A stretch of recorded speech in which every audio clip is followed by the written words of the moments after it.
اهلا بيكم حبايبي في فيديو جديد. يا رب تكونوا بخير. النهارده هنشتغل البطاطس البيوريه.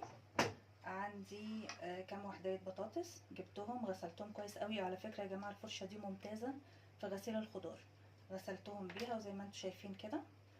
بكون مجهزه عندي حله فيها ميه مغليه، بحط فيها شويه ملح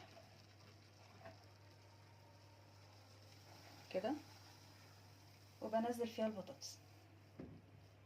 البطاطس البيوريه. هنعملها باللحمه المفرومه العصاج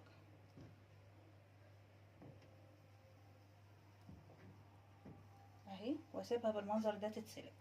عندي هنا حبايبي البطاطس خلاص اتسلقت، بس هسيبها تهدى لانها سخنه قوي، وبعدين هقشرها وابشرها بالمبشر.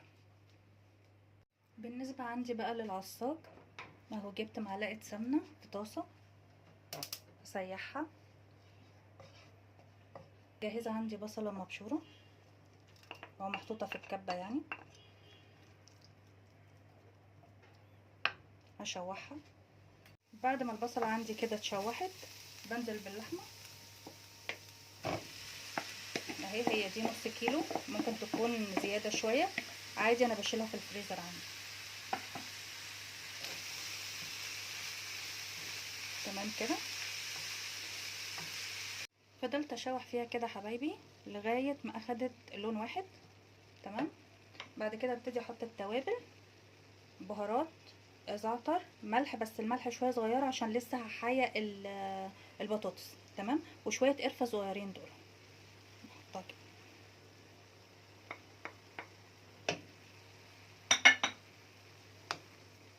بالنسبه للبطاطس هنا عندي، انا هنا هرستها سواء بالهراسه بتاعه البطاطس او بالمبشره، اللي يريحك استخدميه. معلقتين سمنه، كوبايه لبن مش هاخدها اكيد كلها يعني، انا هاخد منها حبه بس، وبيضه مربوبه بملح وفلفل. البيضه اهي عندي مربوبه بملح وفلفل. نقول تاني، البطاطس، معلقتين سمنه، شويه لبن، البيضه. بس كده، هو ده اللي انا بعمله فيها. بس هختار طبعا حاجه اكبر من كده علشان تاخد الكميه، وهعجنها فيها.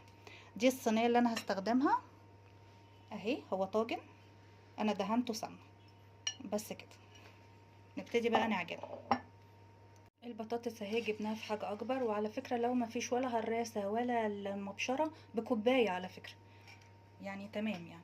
ملح وفلفل بس، ما بحطش اي حاجه تاني، لان انا اعتبر حاطه التتبيله كلها في اللحمه، فمش هستخدم حاجه تانية.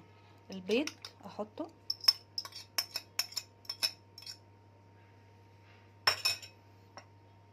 معلقتين السمنه،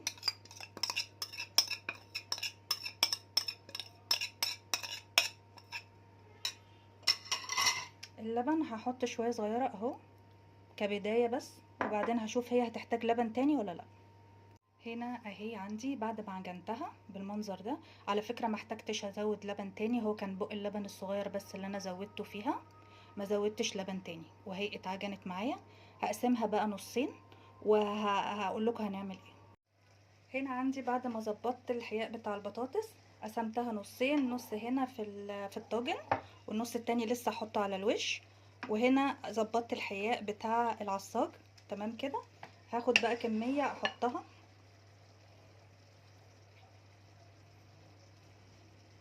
كده بالمنظر ده، افردها.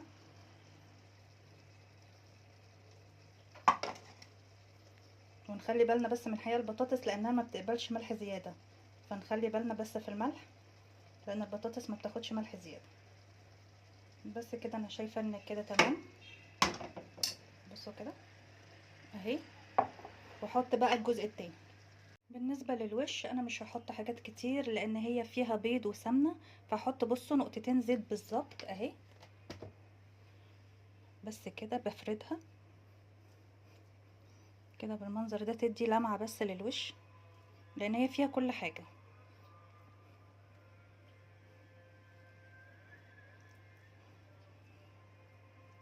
كده.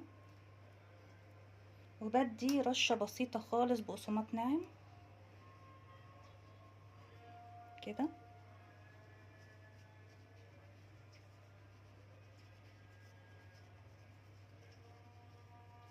وادخلها الفرن في نار متوسط، في فرن متوسط الحراره. ودي شكلها اهو قبل ما ادخلها، وخلاص على كده. ده شكل البطاطس البيوريه عندي بعد ما طلعتها، بس انا سايباها تهدى اهو. ده شكلها. وانا سويتها من تحت الاول، لما استوت من تحت نورت عليها الشوايه على الهادي خالص، فادت اللون الحلو ده. شايفين الجمال؟ انا بس مش قادره امسكها، لسه سخنه اهي. تهدى بس واقطعها واوريها لكم من جوه اهي يا حبايبي. بعد ما هديت بصوا هشه ازاي اهي، طريه خالص، دايبه دايبه، حلوه جدا جدا اهي. انا عايزه اوريكم وسواها من الجنب اهو. بصوا السوا رائعه بجد، جميله جدا، والف هنا للي يجرب.